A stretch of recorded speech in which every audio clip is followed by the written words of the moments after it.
নমস্কার তোমাদের সবাইকে সানা স্মাইল এডুকেশন সেন্টারে স্বাগত জানিয়ে আজকের ক্লাসটি শুরু করছি। আজকে তোমাদের সঙ্গে আলোচনা করব তোমরা যারা অষ্টম শ্রেণীর দ্বিতীয় পর্যায়ক্রমিক মূল্যায়ন পরীক্ষা দেবে তোমাদের জন্য রায় ও মার্টিন প্রশ্নবিচিত্র থেকে আজকে সমাধান করব অষ্টম শ্রেণীর ভূগোল বিষয়ে মডেল নাম্বার 7 অর্থাৎ 7 নম্বর স্কুলে যে সমস্ত ছোট ও বড় প্রশ্ন আছে তার সমস্ত প্রশ্নের উত্তরের সমাধান করে দেখাবো। চলো দেরি না করে মূল বিষয়ে যাওয়া যাক। দেখো কি আছে, একে রকি পার্বত্য অঞ্চলের উষ্ণ বায়ু হলো উত্তরটা লিখবে চিনুক, অপশন এ। দুয়ে দেখো বিকেলের দিকে সমুদ্র বা নদীর পাড়ে বসলে শীতল সমুদ্র বায়ু অনুভব করা যায়, অপশন বি। তিনে দেখো পৃথিবীর উচ্চতম হ্রদ, উত্তরটা লিখবে টিটিকাকা, অপশন ডি। চারে দেখো লা প্লাটা নদীর অববাহিকায় আছে গ্রান চাকো সমভূমি, অপশন এ। পাঁচে দেখো দক্ষিণ আমেরিকার একটি মরুভূমি, উত্তরটা লিখবে আটাকামা, অপশন বি। ছয় দেখো অ্যাঞ্জেল জলপ্রপাতটি ওরিনকো নদীতে সৃষ্টি হয়েছে, অপশন সি। পরবর্তী প্রশ্ন দেখো কি আছে, স্লিট কি? এই প্রশ্নের উত্তরটা তোমাদের 2 নম্বর মডেল সেটের উত্তরটা দেখানো আছে, একটু দেখে নিও। আরও একবার বলি, 2 নম্বর মডেল সেটের উত্তরটা দেখানো আছে। দুইয়ে দেখো টাইফুন কি? উত্তরটা লিখবে উত্তর পশ্চিম প্রশান্ত মহাসাগরীয় অঞ্চলে সৃষ্ট ক্রান্তীয় ঘূর্ণিঝড়কে বলে টাইফুন। পরবর্তী প্রশ্ন দেখো, 3 দাগের পৃথিবীর বৃহত্তম চিরহরিত অরণ্যের নাম লেখো, উত্তরটা লিখবে আমাজন অববাহিকার ক্রান্তীয় বৃষ্টি অরণ্য।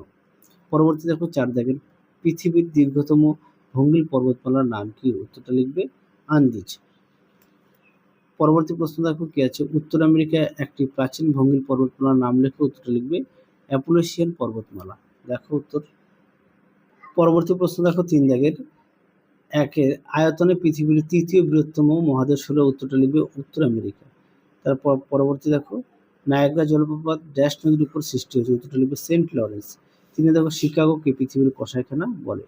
চারে দেখো উত্তর আমেরিকার নাতিশীতোষ্ণ তৃণভূমির নাম পেরি। পাশে দেখো মিসিসিপি নদীর প্রধান উপনদী, উত্তরে লিখবে মিসৌরি। তোমাদের কাছে একটি কমেন্ট বক্সে প্রশ্ন রাখছি, অবশ্যই উত্তরটা জানাবে। বাম্পি ক্লাউড কোন মেঘকে বলে? অবশ্যই উত্তরটি কমেন্ট বক্সে জানাবে। বাম্পি ক্লাউড কোন মেঘকে বলে? পরবর্তী প্রশ্ন দেখো কি আছে, স্তম্ভ মেলাও। এক দাগেরটা হবে ডি, দুয়েরটা হবে বি, তিনেরটা হবে এ, চারেরটা হবে সি।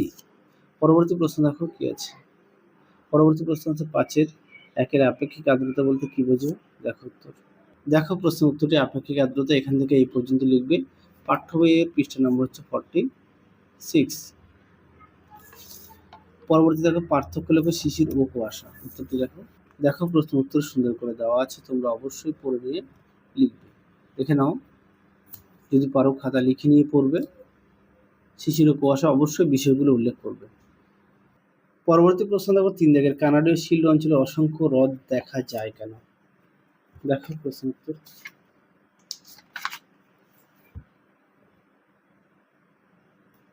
দেখো উত্তরটি দেখে নাও, তোমরা যদি পারো খাতা একটু লিখে নিয়ে পড়বে। হ্যাঁ,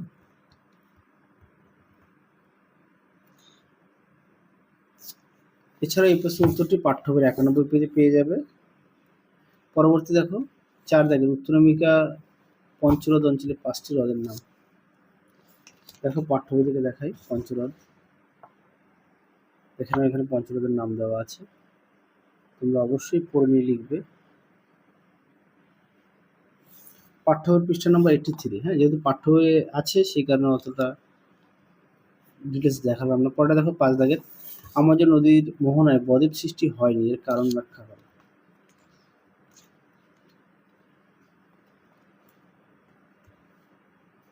দেখো উত্তর। এখান থেকে এই পর্যন্ত তোমরা লিখবে।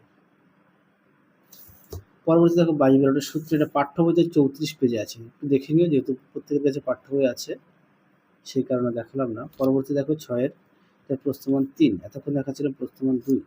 একটা জায়গায় দেখো প্রশ্নটা একটু দেখো, তোমার উত্তরটা দেখাই।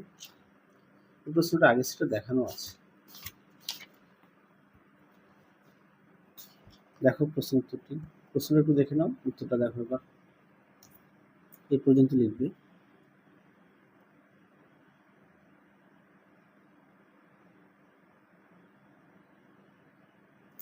পরবর্তী প্রশ্ন দেখো 2 দাগের ছবি আঁকো পরিচালন বৃষ্টিপাত।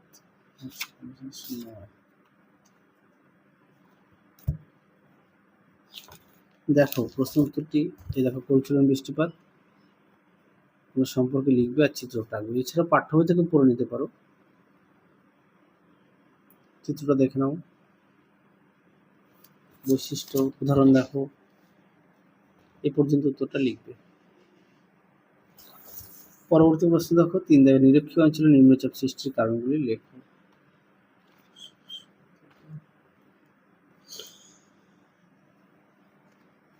দেখো প্রশ্ন উত্তরটি দেখে নাও।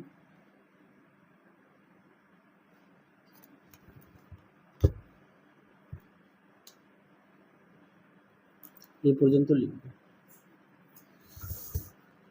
পরবর্তী দেখো, চিত্র সহ অ্যানাবাটিক ও ক্যারাবাটিক বায়ুর পার্থক্য লেখো। চিত্র সহ আছে, চিত্র সহ, চিত্রটা তো পাঠ্য বই দেওয়া আছে সেই কারণে দেখালাম না, কিন্তু পার্থক্যটা আমি দেখিয়ে দিই। হ্যাঁ,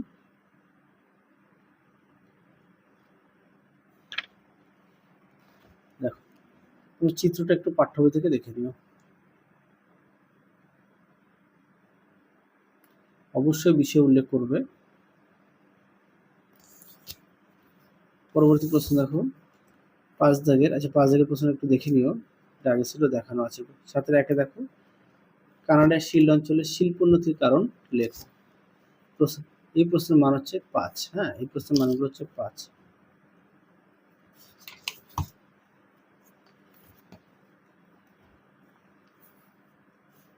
দেখো প্রশ্ন উত্তর তোমরা এখান থেকে লিখবে। শিল্প দেখে নাও, এই পর্যন্ত লিখবে। পাঠ্য হচ্ছে 92। দিয়ে দেখো, উচ্চতা অনুযায়ী মেঘের বর্ণনা দাও।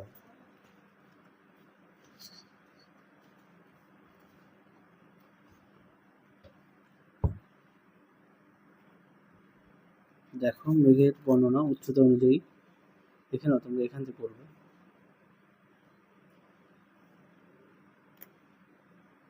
যদি পারো খাতা লিখে নিয়ে পড়বে। দেখে নাও সুন্দর করে দেওয়া আছে কোন মেঘ কত বেশি উচ্চতা আছে সম্পর্কে ডিটেলস।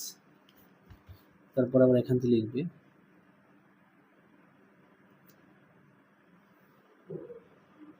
দেখো উত্তর, যদি পারো খাতা লিখে নিয়ে পড়বে। এই পর্যন্ত উত্তরটা লিখবে। পরবর্তী দেখো 3 দাগের, যে 3 দাগের প্রশ্ন একটু দেখে নাও, পাঠ্য বইতে আছে, পেজ নাম্বারটা দেখে নাও, আগের ভিডিওতে দেখিয়েছি। হ্যাঁ, 4-এ দেখো, দক্ষিণ আমেরিকা জলবায়ু বৈচিত্র্যের কারণ লেখো। দেখো প্রশ্ন উত্তর, এটাই তোমাদের শেষ প্রশ্ন এবং এটাই তোমাদের শেষ সেট।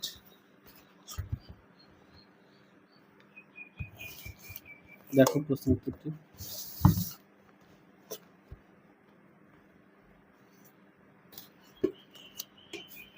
যদি পারো খাতা লিখে নিয়ে পড়বে।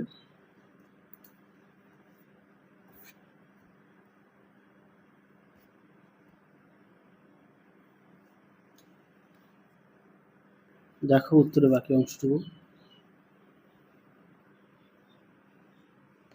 এই পর্যন্ত উত্তরটা লিখবে।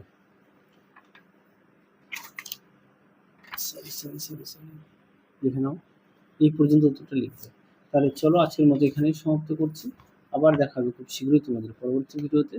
তোমরা সবাই সুস্থ থেকো, ভালো থেকো। আজকের মতো টাটা।